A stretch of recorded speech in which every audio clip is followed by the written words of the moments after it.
commencer un nouveau grand chapitre, le salut. Nous avons vu comment Jésus a accompli le salut pour l'homme. Maintenant, nous allons voir dans un deuxième temps comment ce salut est appliqué par Dieu à l'homme et reçu par l'homme afin qu'il puisse devenir pour lui une expérience. En fait, il faut distinguer 6 points dans cette manifestation du salut, cette implication du salut à l'homme. Premièrement, la justification. Deuxièmement, la régénération. Troisièmement, la sanctification, auquel on peut ajouter la foi, la repentance et l'obéissance. Avant de prendre ces 6 points dans l'ordre, nous allons voir d'abord ce qu'est la nature du salut. Qu'est-ce qui constitue le salut pour l'homme? Tout d'abord, l'affirmation centrale de la Bible, telle qu'on la trouve dans l'Épître aux Romains, c'est que tous ont péché et sont privés de la gloire de Dieu. Il n'y a pas de juste, il n'y en a pas même un seul. Et de ce fait, on ne peut pas dire que Dieu soit le Père de tous les hommes. Il est certes le Dieu de tous les hommes, mais il n'est pas le Père de tous les hommes. La Bible nous dit que l'homme naturel, ce que Paul appelle l'homme psychique, que l'on traduit parfois de cette expression abominable, l'homme animal, n'est-ce pas? L'homme psychique, disons, l'homme naturel tout simplement, ne connaît pas, ne reçoit pas les choses de Dieu. Elles sont une folie pour lui, car c'est spirituellement qu'on en juge. Ça veut dire que la nature morale de l'homme est corrompue dans tout son être. Tout l'être de l'homme est sous la domination de l'ennemi, y compris son intelligence. Son intelligence est obscurcie par le péché. Et c'est pourquoi les choses de Dieu ne peuvent pas être perçues par la philosophie. Ça veut dire la réflexion de l'homme naturel ne lui permet pas d'atteindre le salut. Le salut ne peut pas non plus être atteint par la théologie, c'est-à-dire par la combinaison de la philosophie avec la métaphysique, n'est-ce pas? Mais il faut une transformation, il faut une action surnaturelle de Dieu pour que Dieu se révèle à l'homme. Tout homme, donc, est sous la domination de l'ennemi. La Bible emploie une autre expression pour désigner cette situation, c'est des enfants de colère. Ça veut dire des gens, dans le langage hébraïque, nés, n'est-ce pas, fils de la colère.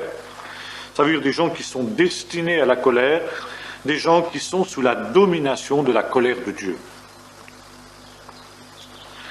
Or, précisément, cette colère de Dieu subsiste sur l'homme aussi longtemps que l'œuvre de Dieu, l'œuvre de Christ, ne lui a pas été imputée. Précisément, le fait d'être destiné à la colère conduit à un état qui, si le salut de Dieu n'intervient pas, deviendra un état définitif, cet état que la Bible appelle la perdition.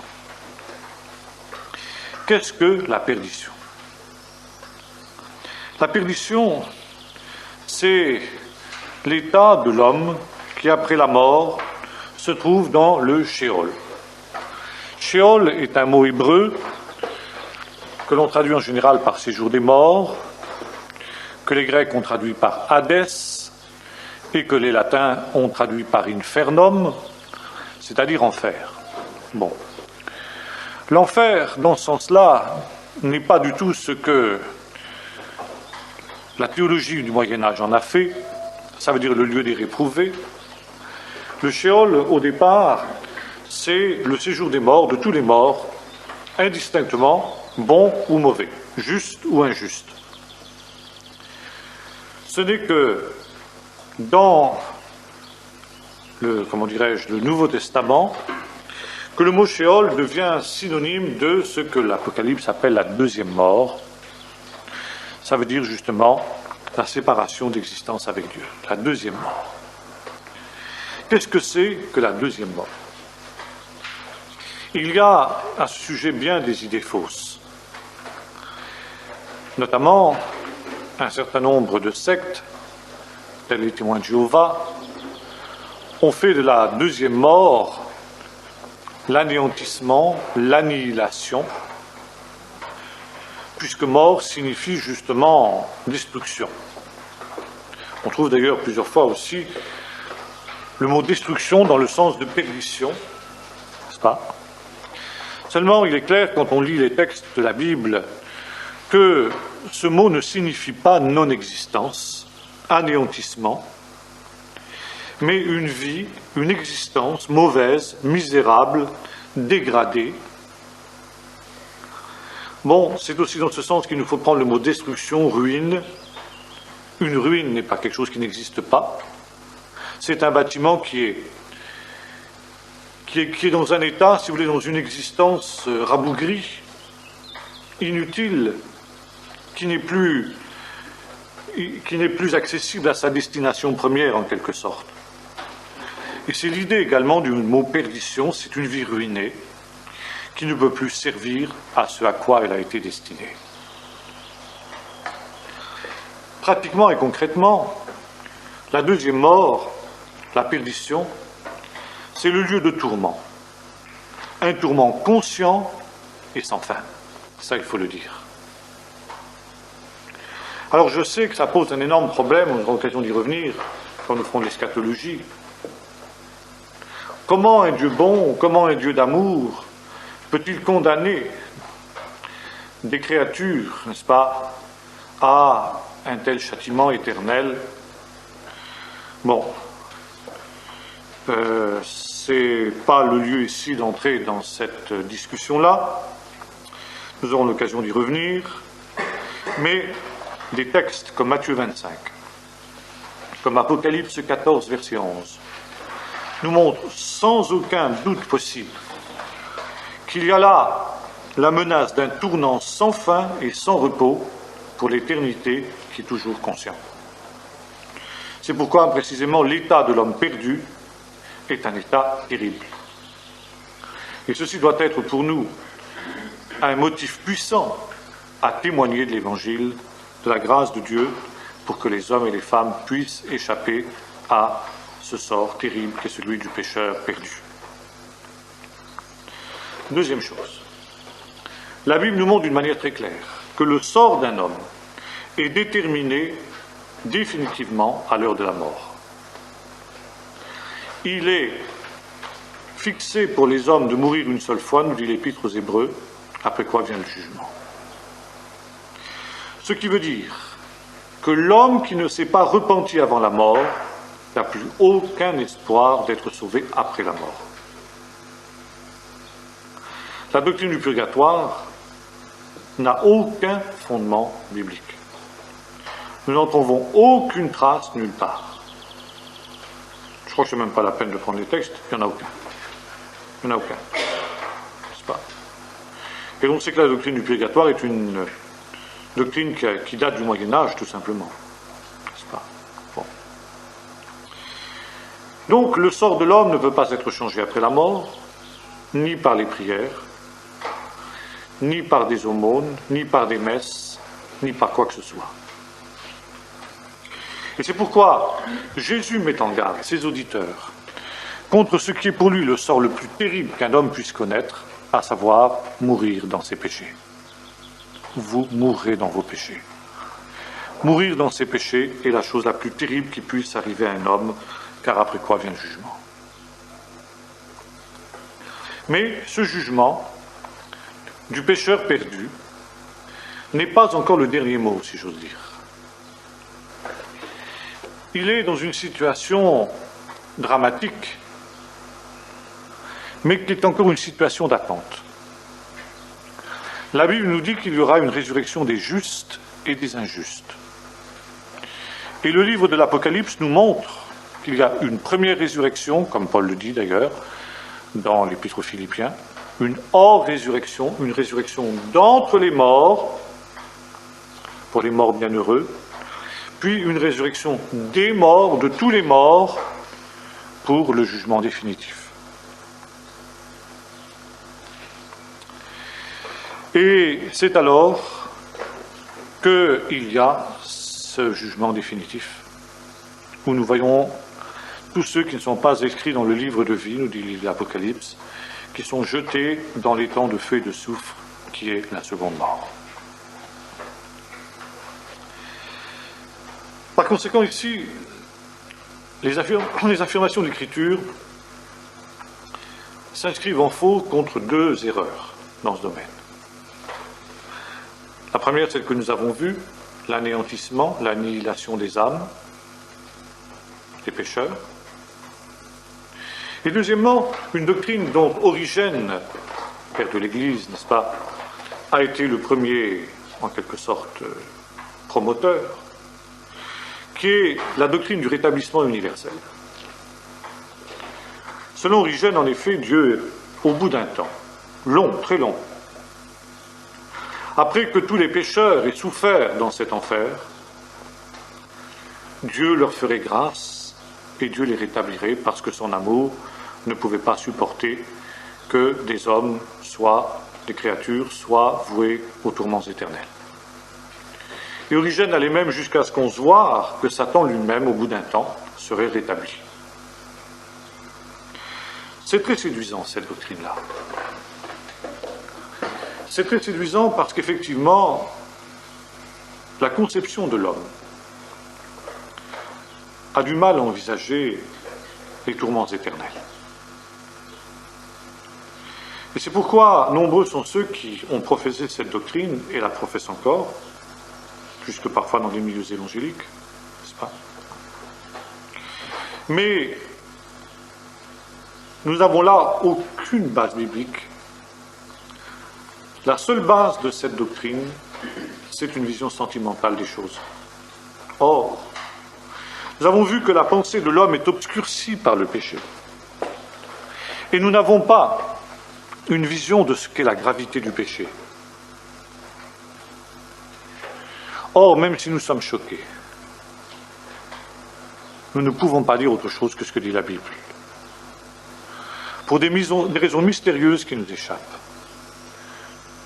Dieu, dans sa justice, condamne des hommes, pécheurs endurcis, impénitents, à la ruine éternelle, à la perdition éternelle. Ça peut nous sembler choquant que pour quelques dizaines d'années vécues sur cette terre dans le péché, il y ait une éternité de tourment. Nous n'avons pas à discuter avec Dieu.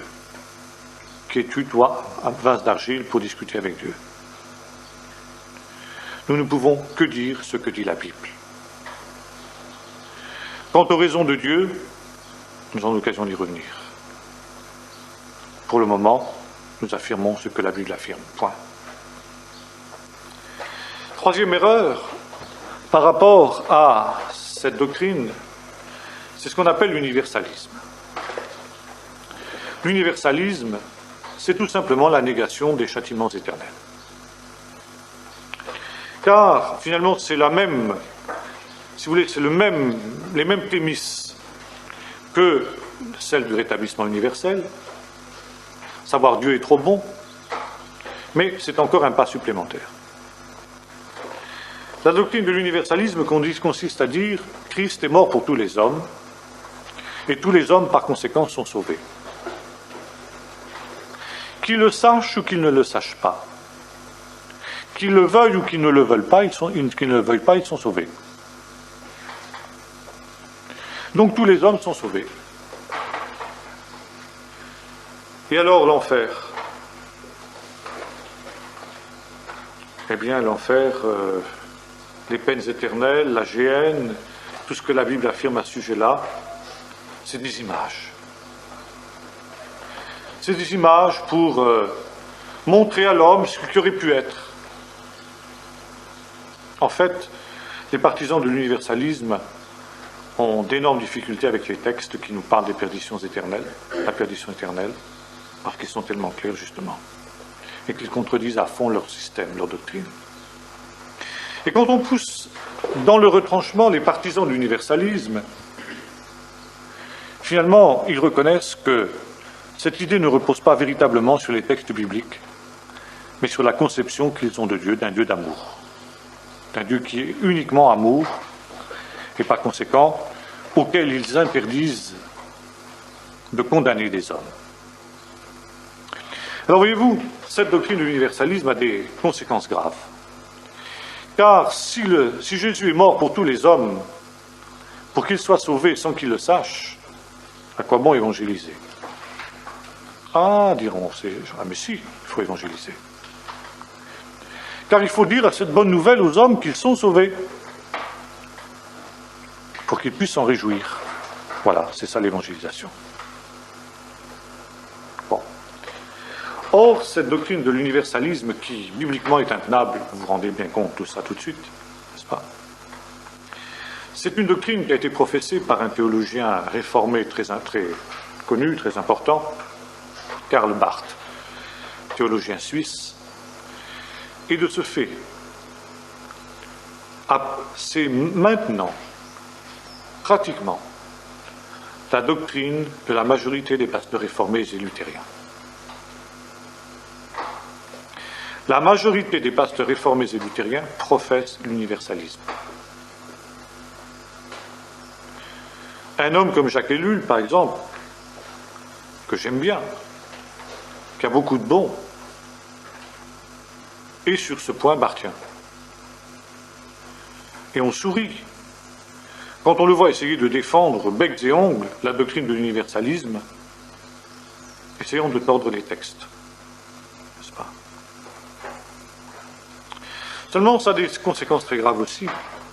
Ça explique pourquoi entre évangéliques et réformés, il n'y a pas d'accord possible.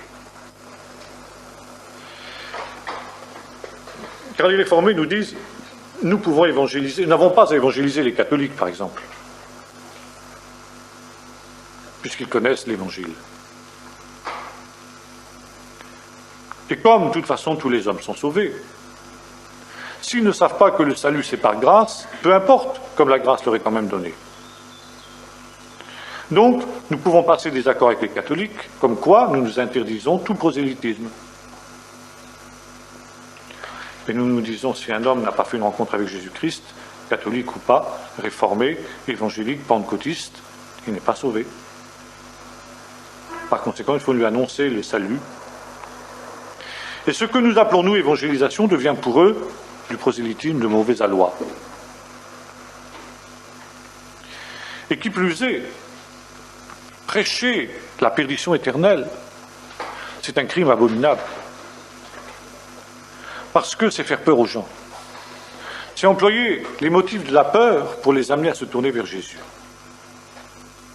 Alors qu'on devrait au contraire parler d'amour. Vous voyez ici, un des débats actuels dans la Fédération protestante tourne autour de cette question de l'universalisme. Or, ça va très loin. Je me souviens d'un débat, quand j'étais jeune converti, j'avais 19 ans, ayant eu l'occasion de rendre témoignage à quelques-uns de mes camarades dans le groupe de jeunes de l'Église réformée, l'Église de Poitiers, dont Jacques Maury était à l'époque le pasteur. Ce dernier, un jour, m'avait convoqué dans son bureau pour le reprendre, pour avoir osé ainsi troubler ces jeunes. Et alors je lui avais dit, mais alors, enfin, je ne comprends pas. Donc pour vous, Hitler est sauvé aussi. Ah, il m'a dit oui. Bon. C'est tout. N'insistons pas. Bon, alors voilà, il n'y a pas d'accord possible sur ce plan-là.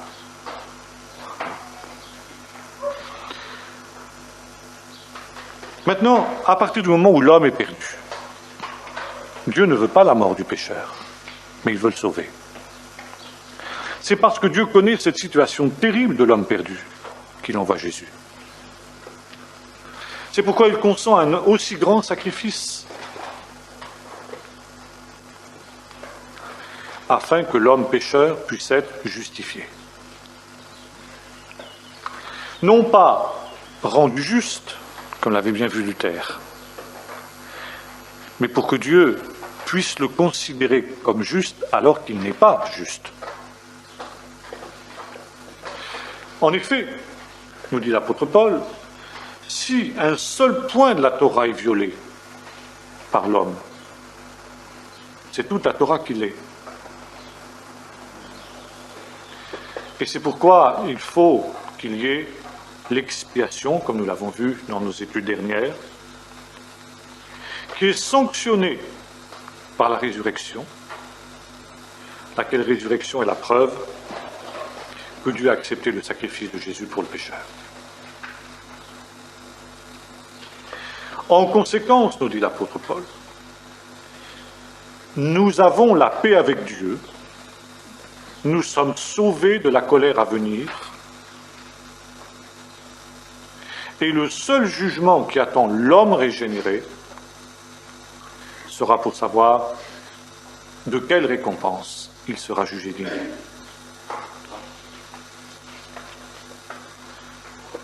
Maintenant, à partir du moment où nous sommes justifiés, nous sommes déclarés justes, nous avons vu la justification. C'est de déclarer l'homme juste alors qu'il ne l'est pas. Mais la volonté de Dieu n'est pas qu'il reste dans cet état. Il est déclaré juste. Ça veut dire la justification, c'est un acte juridique, comme dans un procès, dans un tribunal. Un prévenu déclaré innocent. C'est tout. Mais Dieu le déclare innocent, Dieu le déclare juste pour qu'il le devienne vraiment. Étant justifiés par la foi, nous sommes appelés à devenir les justes que nous ne sommes pas, mais que Dieu nous considère déjà comme tels. Or, ça, c'est une autre œuvre de grâce qui fait partie aussi de l'œuvre du salut et que la Bible appelle la sanctification. La sanctification, littéralement en hébreu, signifie la mise à part, la séparation et la consécration à Dieu. Ceux qui étaient sanctifiés, par exemple, Samuel, avait été sanctifié par sa mère, ça veut dire qu'il était toujours dans le temple. Celui qui est sanctifié ne s'éloigne pas du temple spirituel. Et si être sauvé, c'est être en règle avec Dieu, adopté dans la famille de Dieu, sanctifié, c'est d'abord être consacré à Dieu. Remarquez que bien souvent, justification et sanctification sont deux expériences simultanées. Mais évidemment, quand on fait de la théologie systématique, on est obligé de découper des choses qui sont souvent... Évidemment, un jeune converti, il ne va pas faire toute cette analyse de son expérience. Il fait une expérience, il sait qu'il est justifié devant Dieu, il se consacre au Seigneur. Tout ça, c'est un tout pour lui. Mais le systématicien est obligé de découper, n'est-ce pas? Pour la commodité de l'étude, c'est tout. Donc, si vous voulez, le salut, il est à la fois intérieur et extérieur. Il est à la fois objectif et subjectif. Maintenant, justement, contrairement aux universalistes, comme nous l'avons vu il y a un instant, s'il est vrai que le salut est essentiellement l'œuvre de Dieu, l'homme a une part, si petite soit-elle. Cette part, c'est deux choses, la repentance et la foi. Salut vient d'un mot hébreu, que nous connaissons bien, n'est-ce pas? Le mot shalom, la paix. C'est beaucoup plus que la paix. C'est la perfection, la plénitude.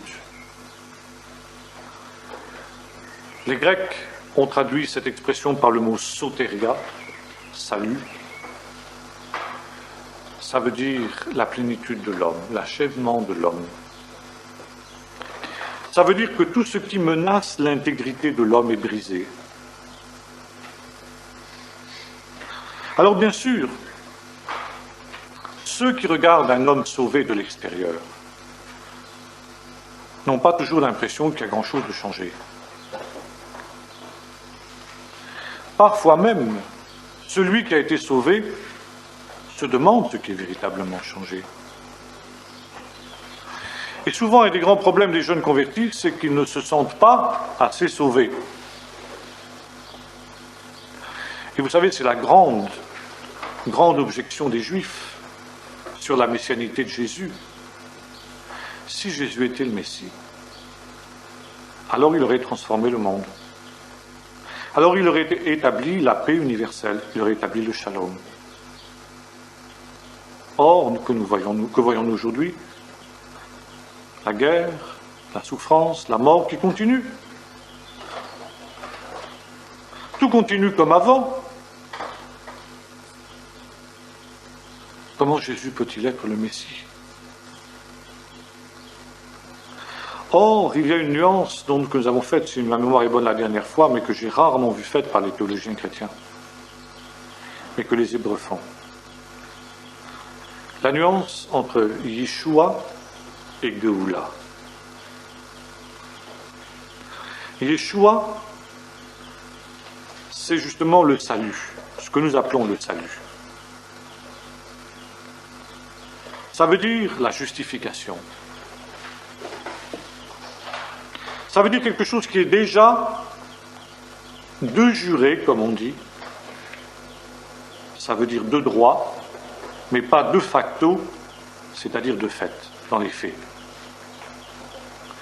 C'est la tension qui existe toujours dans le Nouveau Testament entre le déjà et pas encore. Nous avons déjà reçu le salut et en même temps nous l'attendons encore. Nous sommes sauvés, mais en espérant seulement. Ça veut dire que nous attendons quelque chose. Oui, nous attendons la même chose que les Juifs. Nous attendons quoi? Le salut? Non. Il est venu. Nous attendons la Géoula, la rédemption. L'avènement du shalom. Et comme disait, je ne me souviens plus qui, ça nous pouvons au moins l'attendre ensemble. Juifs et chrétiens, nous pouvons l'attendre ensemble. N'est-ce pas? Et c'est pourquoi il faut replacer le salut, toujours,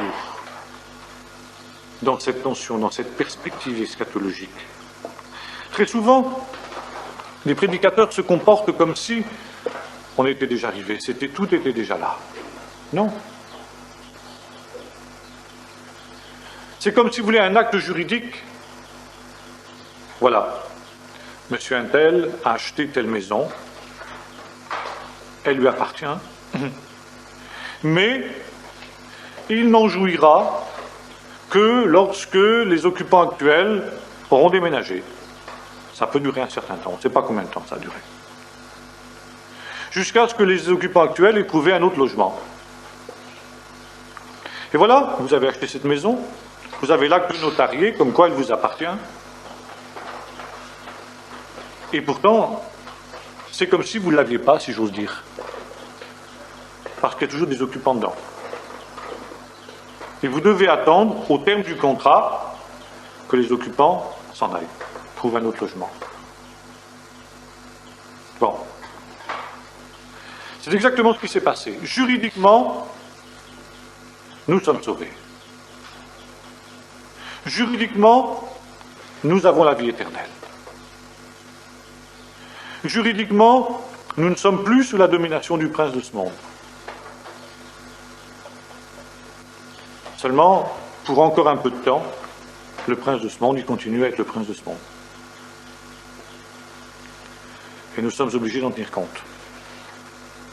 N'est-ce pas? Mais un jour viendra où le prince de ce monde sera définitivement détrôné de ses pouvoirs et où Jésus régnera. Ce sera la Géoula. Et ça, c'est une chose qu'il ne faut jamais oublier quand nous parlons du salut. Paul dit, nous avons reçu les arts de l'esprit. Eh oui, on vous paye des arts quelquefois. Vous avez acheté quelque chose, Bon, vous ne l'avez pas encore, vous achetez une voiture. Hein. Bon, on dit que vous serez livré dans 3 mois, parce que le modèle n'est pas disponible pour le moment. Bon, vous payez des arts. La voiture, elle vous appartient déjà. Mais vous avez payé simplement une partie. Bon. Le salut nous appartient déjà. Nous avons reçu des arts. Nous avons la présence du Saint-Esprit, l'action du Saint-Esprit, qui nous prouve que c'est ainsi. Nous n'avons pas encore la totalité du salut. Et c'est pourquoi nous sommes invités à nous détourner du péché et vivre déjà justement comme de ceux qui ont reçu ce salut-là. Et pour entrer en possession de ce salut, de ces arts de l'esprit, il faut 2 choses. Premièrement, la repentance. La repentance, la tchouva, le retour à Dieu, littéralement. On traduit ça aussi par la conversion, ça veut dire la même chose, n'est-ce pas?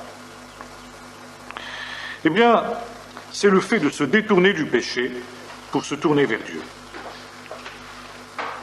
Plusieurs textes nous montrent que la repentance est un don de Dieu. Acte 11, verset 18. Les apôtres, voyant le Saint-Esprit descendre sur Corneille et ceux qui sont dans sa maison, constatent que Dieu a aussi donné la repentance aux païens pour qu'ils aient la vie. L'homme par lui-même ne peut pas se repentir. Il faut que le Saint-Esprit de Dieu l'attire. Le livre des Actes, chapitre 5, nous dit aussi, verset 30, verset 31, que Dieu donnera en son temps à Israël la repentance, pour qu'il se tourne vers lui. La repentance est liée en même temps à la venue du royaume. Repentez-vous, car le royaume des cieux est proche. Mais la repentance, c'est aussi l'œuvre de l'homme. L'homme a la liberté de se repentir ou de ne pas se repentir. Le Saint-Esprit l'attire à la repentance, et l'homme répond positivement ou il répond négativement. Et c'est pourquoi la repentance n'est pas une œuvre méritoire. C'est souvent là que justement les théologiens réformés nous attaquent, et c'est souvent là justement qu'il y a aussi l'argument massu pour l'universalisme. Si vous dites, vous évangéliques, que le salut dépend de la foi de l'homme et de la repentance de l'homme, vous faites de la foi et de la repentance une œuvre méritoire. Et on revient au salut par les œuvres.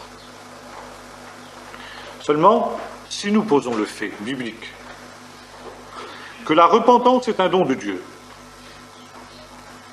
et que l'homme reçoit ou ne reçoit pas ce don, il n'y a plus d'œuvre méritoire. L'homme par lui-même ne peut pas se repentir. Finet a très bien vu ça dans ses discours sur divers religieux, quand il montre ce qu'il appelle la différence entre le pécheur endurci et le pécheur éveillé. Le pécheur éveillé, c'est celui qui a été convaincu de pécher. C'est celui qui est attiré, dans lequel l'Esprit du Seigneur travaille pour l'attirer à la repentance. Alors, le 3e stade, c'est le pécheur pardonné, le pécheur qui s'ouvre à la grâce de Dieu. Ça, c'est autre chose. Là, sa liberté totale.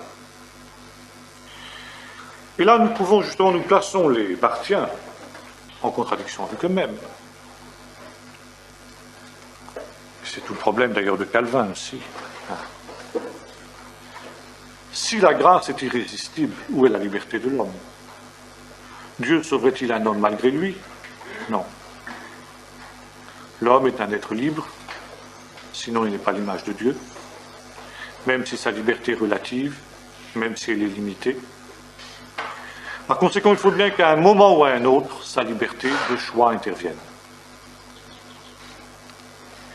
Jésus ordonne à ses disciples, après sa résurrection,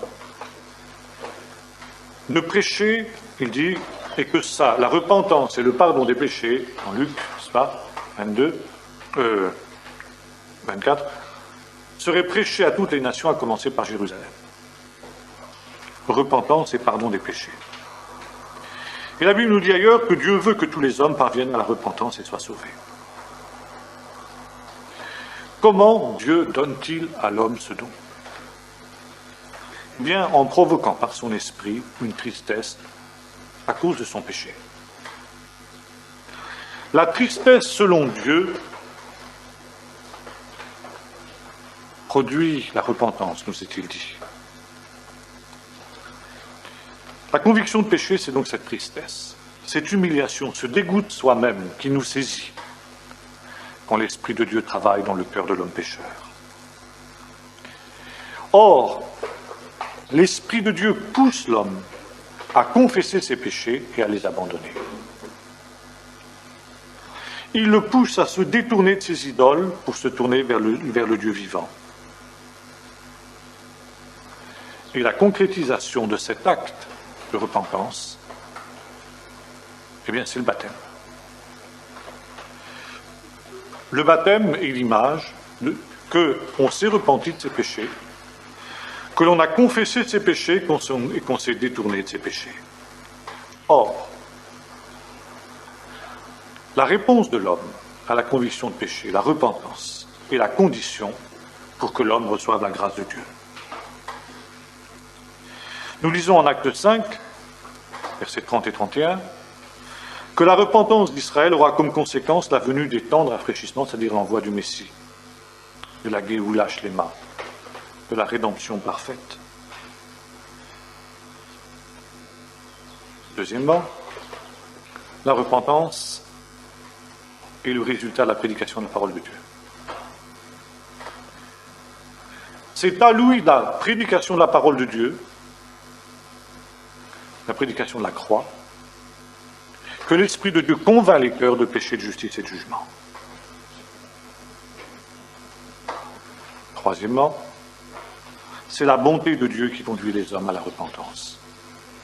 C'est par pure bonté que Dieu agit ainsi. Dans l'acte de la repentance, il y a trois aspects. Un aspect intellectuel, un aspect émotionnel et un aspect pratique. L'aspect intellectuel, c'est la perception par le Saint-Esprit de la situation de l'homme pécheur. J'ai péché, comme dit David dans le psaume 51, j'ai péché contre toi et contre toi seul et j'ai fait ce qui est mal à tes yeux. Soudain, intellectuellement, l'homme comprend cela. C'est d'abord là. Et deuxièmement, il y a un aspect émotionnel. Celui qui prend conscience de cette situation-là est profondément bouleversé dans son psychisme. Et c'est tout ce que décrit Finet dans ses discours sur les réveils, ceux qui pleurent sur leurs péchés, ceux qui connaissent des angoisses à cause de leurs péchés, etc. Soudain, cette réalisation intellectuelle qu'ils sont là devant la perdition éternelle, en même temps que le Seigneur est mort pour leurs péchés, c'est quelque chose qui bouleverse l'être tout entier. Ça n'est pas seulement intellectuel. Si ça reste au niveau de l'intellect, il n'y a pas de véritable repentance.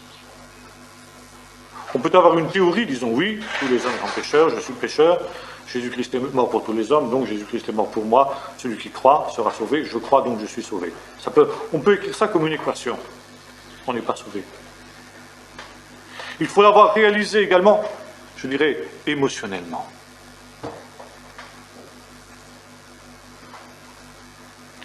Et c'est la raison pour laquelle, très souvent, les jeunes enfants de chrétiens, qui ont entendu ce message depuis toujours, le connaissent intellectuellement. Mais la conversion des jeunes chrétiens, des jeunes enfants de chrétiens, n'intervient qu'à partir du moment où intellectuellement, ils le comprennent émotionnellement. Et ils en sont profondément bouleversés. Et troisièmement, cela conduit à un troisième aspect, un aspect pratique, eh bien, c'est celui de la mise en règle de la vie. la confession des péchés, l'abandon des péchés et la consécration à Dieu. N'est-ce pas? Or, la repentance honore Dieu. Paul nous dit qu'elle est conforme à l'enseignement de la Torah. Et cela, c'est l'action du Saint-Esprit qui applique au cœur de l'homme la parole, qui touche sa conscience, qui touche son cœur et qui fortifie sa volonté pour qu'il se détourne du péché. Car la volonté de l'homme, c'est vrai, Calvin a raison, la volonté de l'homme aussi est touchée par le péché. L'homme ne peut pas vouloir se détourner du péché. Il faut que le Saint-Esprit vienne. Seulement dans la pratique, comme l'a fort bien montré Finet dans le discours sur les réveils religieux, il est extrêmement dangereux de dire à l'homme « Attends que le Saint-Esprit vienne t'aider à te repentir ». Car le pécheur est formidable. Comme le Saint-Esprit n'est pas prêt de m'aider à me repentir, j'ai le temps devant moi. Non. Le prédicateur, l'évangéliste véritable, pas l'évangéliste à la Hollywood, n'est-ce pas? Que le prédicateur véritable va dire à l'homme aujourd'hui, voilà, tu es là, tu as la possibilité. Ça, il le sait, le prédicateur, lui, que c'est le Saint-Esprit. Il sait bien que ce n'est pas sa parole. Il sait bien que ce n'est pas son talent dialectique ou oratoire qui va conduire l'homme, le pécheur qui est devant lui, à se tourner vers Jésus-Christ. Et il compte sur le Saint-Esprit. Mais il sait qu'il y a aussi la part de l'homme. Et il insiste sur cette part de l'homme. Il dit, toi aujourd'hui, là, voilà, tu es là. Aujourd'hui, tu te tournes vers le Seigneur. Et il insiste. Il prend le parti de Dieu contre le pécheur, jusqu'à ce que le pécheur se convertisse et se tourne vers le Seigneur. Deuxième point. Après la repentance, il faut la foi. Qu'est-ce que la foi? Oh là là, que d'erreurs sur ce qu'est la foi. N'est-ce pas? C'est un mot tellement dévalué qu'on aura presque envie parfois de l'abandonner, ce mot, et de lui substituer un autre mot, la confiance. La foi, c'est la confiance, la certitude, l'assentiment de l'esprit et le consentement de la volonté. Voilà ce que c'est que la foi. C'est l'acceptation des vérités qui viennent d'être révélées comme principe directeur de la vie. Et là, nous voyons combien ce qu'on appelle la foi, c'est-à-dire, comment dirais-je, une croyance intellectuelle, est insuffisante pour la foi, pour le salut. Jacques 2, verset 19. Tu crois que Dieu existe? Tu fais bien. Les démons aussi, et ils tremblent. Ils ne sont pas sauvés pour autant parce qu'ils croient que Dieu existe. Or, quand vous dites aujourd'hui à quelqu'un, j'ai la foi, il comprend, je crois que Dieu existe. C'est pas ça. Bon, c'est ça aussi. C'est un tout petit aspect du problème. J'ai la foi, quand les gens disent aujourd'hui j'ai la foi, ou un tel a la foi, ça veut dire je crois que Dieu existe. Ça n'a rien à voir. La foi, c'est un engagement de toute la vie, c'est un bouleversement de toute la vie. Quand nous avons reconnu comme vraies les vérités qui nous ont été révélées par la parole de Dieu, il y a une renonciation volontaire, une obligation volontaire, une soumission volontaire aux conséquences de ces vérités. C'est pourquoi la foi touche notre personnalité, notre intelligence, nos émotions, notre volonté, notre être tout entier. La définition de la foi nous est donnée dans l'Épître aux Hébreux, chapitre 11, verset 1er. La foi, c'est une certitude des choses qu'on espère, une démonstration de celles qu'on ne voit pas. C'est une certitude. Ce n'est pas une supposition. Vous savez, il y a des philosophes et des théologiens qui ont joué des tours pendables à ce niveau-là. Un de ceux-là, c'est Pascal. malgré tout ce que Pascal pouvait avoir de bon par d'autres aspects, sur le plan de la foi, il est à côté. Pour Pascal, la foi, c'était un pari. Et reprenant les mots des pères de l'Église, qui étaient vraiment pas très malins, je crois parce que c'est absurde. Ben non, excusez-moi. Complètement. Ça, c'est absurde de dire ça. Pascal dit, il n'y a aucune preuve, aucune certitude. Mais je parie. Et il montre tous les avantages qu'on a à parier. Parce que, dit-il, qu'est-ce que je risque? Qu'est-ce que je perds? Ma vie. Un certain nombre d'intérêts ici-bas. Bon. Maintenant, quand j'arrive dans l'au-delà, ou bien j'ai perdu, ou bien j'ai gagné. Si j'ai gagné et qu'effectivement il y a un salut dans l'au-delà, j'ai tout gagné. Et finalement, si j'arrive dans l'au-delà et que je me suis trompé, qu'il n'y a rien, ben, je n'ai pas perdu grand-chose. Je n'ai pas perdu grand-chose, j'ai perdu quelques vagues satisfactions dans ma vie terrestre. Donc ça vaut le coup de parier. Absurde. Absurde comme raisonnement. Anti-biblique. N'est-ce pas? Autre idée que les gens ont de la foi, qui découle de cette idée du pari de Pascal, il y a des présomptions, plus ou moins fortes, qui font pencher la balance en faveur d'eux. Oui. Difficile de concevoir qu'il n'y ait pas quelque chose. Mais on ne peut pas être sûr. On ne peut pas être sûr à 100%. Alors on fait un acte de foi, ça veut dire, je crois d'une manière tout à fait irrationnelle. La foi, c'est quelque chose de totalement irrationnel pour les gens. C'est pas biblique. La foi, c'est une démonstration des choses qu'on ne voit pas. Ça veut dire justement des choses pour lesquelles il n'y a pas de raison humaine. Eh bien, la foi nous donne une raison.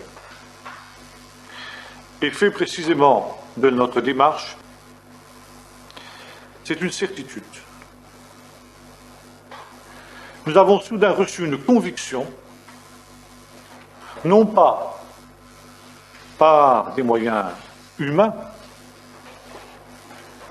mais justement par une vision surnaturelle. Et celui qui croit, il sait. D'ailleurs, le mot foi en hébreu signifie ça. La foi, c'est l'amen. Ce qui est solide, ce qui est ferme, ce qui est sûr, ce qui est certain, ce qui est la vérité. J'ai reconnu la vérité. Bon, vous savez, les philosophes discutent, vous connaissez Descartes, discours de la méthode, le doute systématique. Descartes doute tellement qu'il arrive à un moment à douter de sa propre existence. Est-ce que j'existe ou est-ce que c'est une illusion? Bon.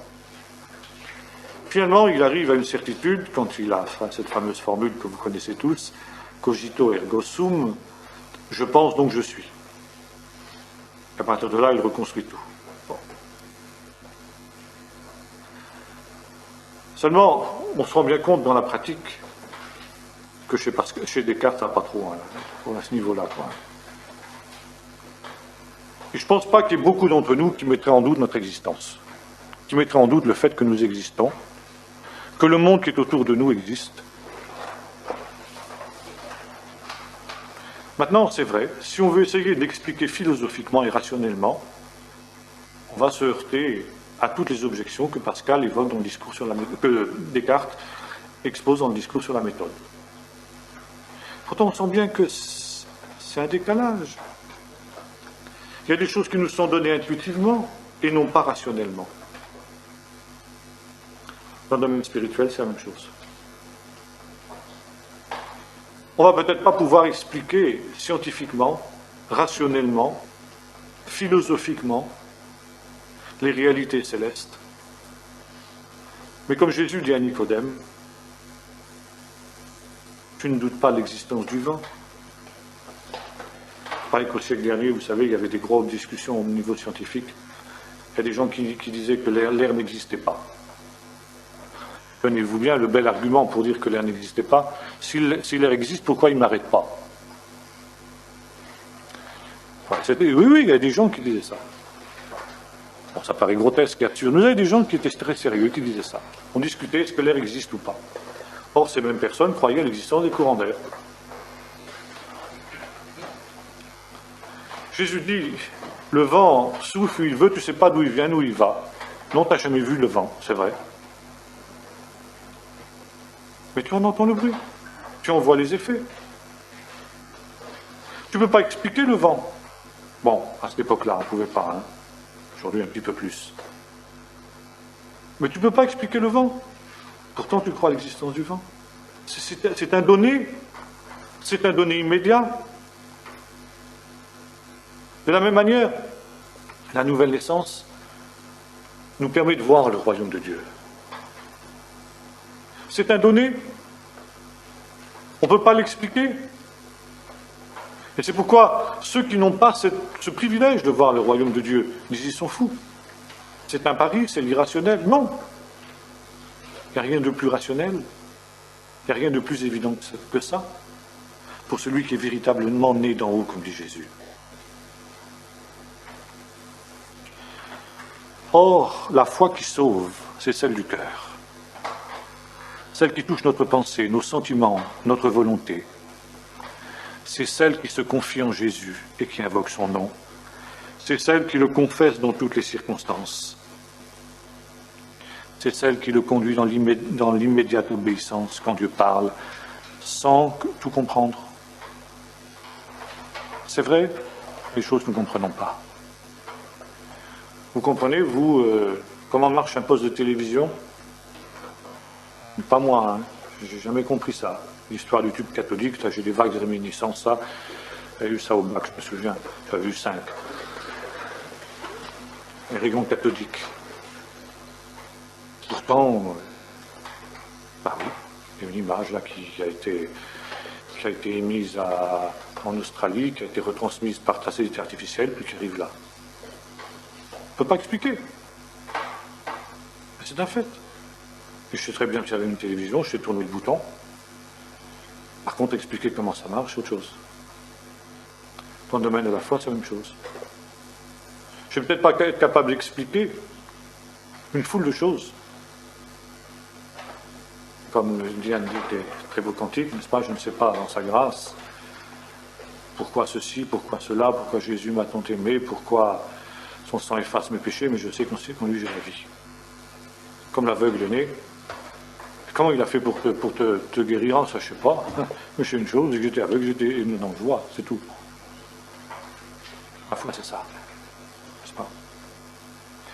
La foi, c'est cette réalité qui persévère malgré les obstacles.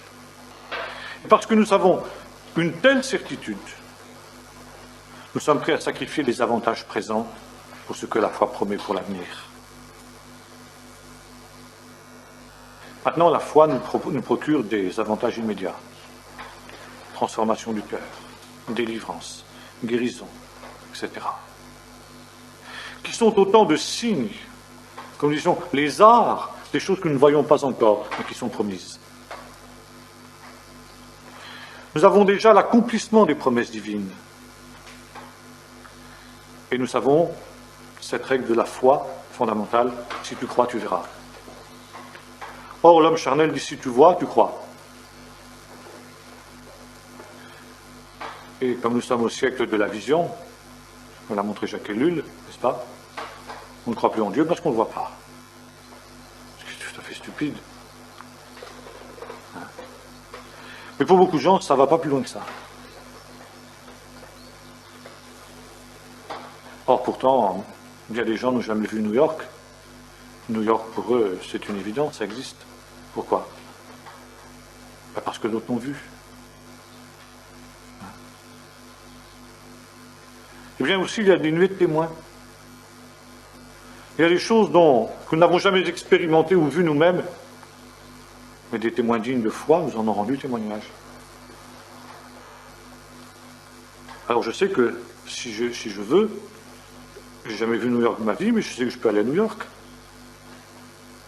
Je ne serai pas du tout comme Christophe Colomb la première fois. Je n'aurais pas peur de tomber dans l'autre côté de la Terre ou bien me retrouver en Inde plutôt qu'aux États-Unis, non. Parce qu'il y a des témoins dignes de foi qui m'ont dit que New York existait.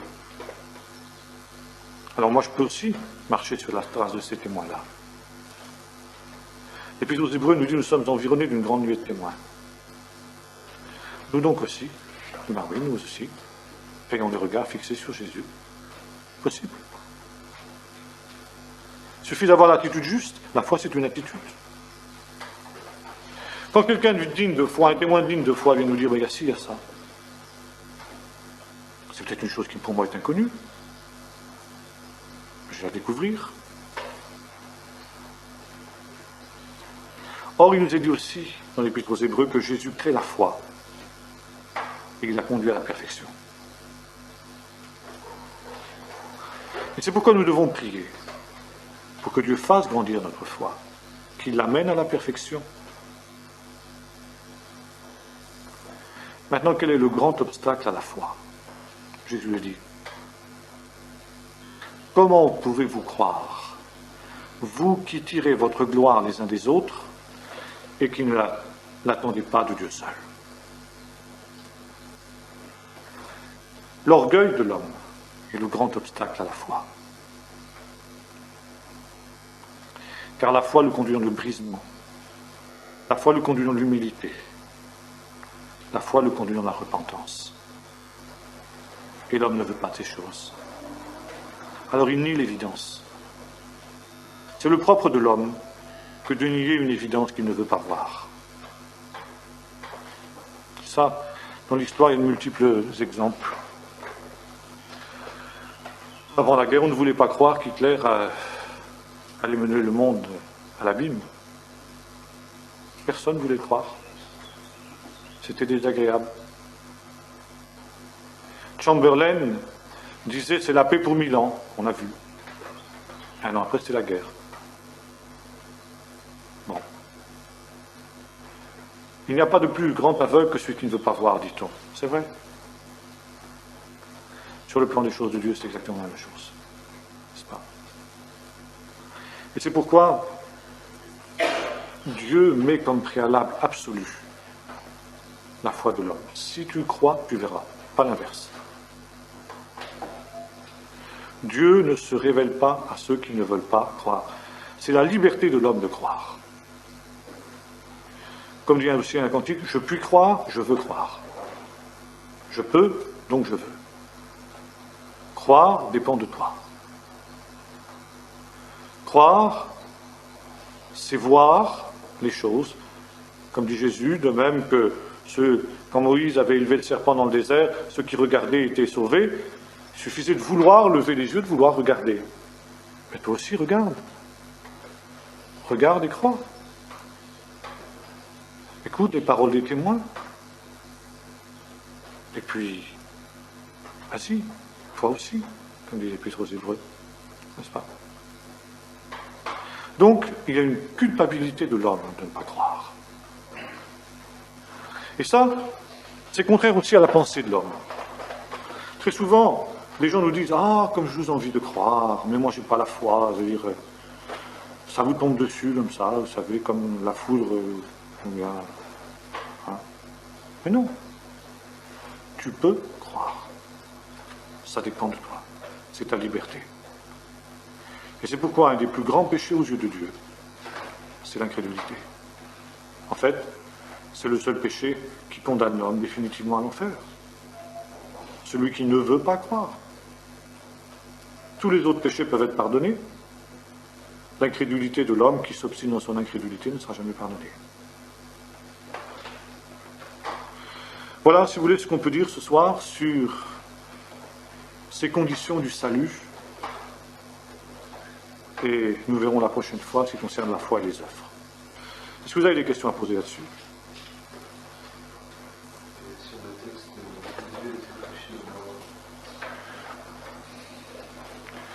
Oui, c'est un texte difficile celui-là. Je pense que c'est en relation personnellement avec le fait que ceux qui étaient morts avant la venue de Jésus, donc, et qui avaient en quelque sorte cru en espérance, comme on l'a dit, ont reçu la bonne nouvelle que leur espérance était accomplie. Et il s'est passé quelque chose dans le monde des morts, nous verrons ça quand nous ferons de l'eschatologie. Donc voyons que quand Jésus est mort, quelques-uns sont ressuscités, les morts sont ressuscités, ils sont apparus dans les rues de Jérusalem. Et donc, dans Éphésiens, nous voyons que quand Jésus est ressuscité, il a emmené avec lui des captifs dans les lieux célestes. Les gens qui étaient dans le Sheol, séjour des morts, et qui ont été en quelque sorte emmenés dans les lieux célestes, de sorte que maintenant, le chrétien qui a cru en Jésus, qui meurt, ne descend plus dans le Sheol, il va directement dans les lieux célestes avec le Seigneur. Et c'est cette bonne nouvelle, sortez du Sheol, il a emmené les captifs avec lui dans la gloire.